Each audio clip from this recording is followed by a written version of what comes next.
চেহারা দেখে বুঝতেই পারছি সাংঘাতিক লেভেলের অসুস্থ ছিলাম। তো এখন মোটামুটি ওই 11টা 11:30 মতো বাজে, বিছানাতেই বসে আছি। রাজু তো ছুটি নিয়েছে, ও কবে যাবে ডিউটিতে, কারণ ও না থাকলে রীতিমতো বিছানা ধরাই, একদম এমন জ্বর এসেছে।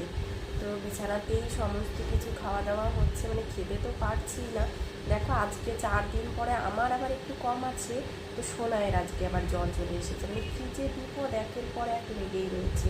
তো তোমরা একটু সাবধানে থেকো, কারণ এই ওয়েদারটা ভীষণই খারাপ, আর চোখ মুখ একদম বাজে অবস্থা। জ্বরে একদম বিছনা ধরা হয়ে গেছিলাম। কী জ্বর, এইরকম জ্বর আমার কোনো দিন আসেনি। তো এখানে দেখো বিছানায় বসে বসেই খাওয়া দাওয়া করছি। তো এখানে দিয়েছে তো ড্রাগন ফ্রুট, সকাল থেকে চলছে, চা খেয়ে আমি কাপটাও রাখতে যেতে পারিনি, মানে এই রকম শরীরের পরিস্থিতি।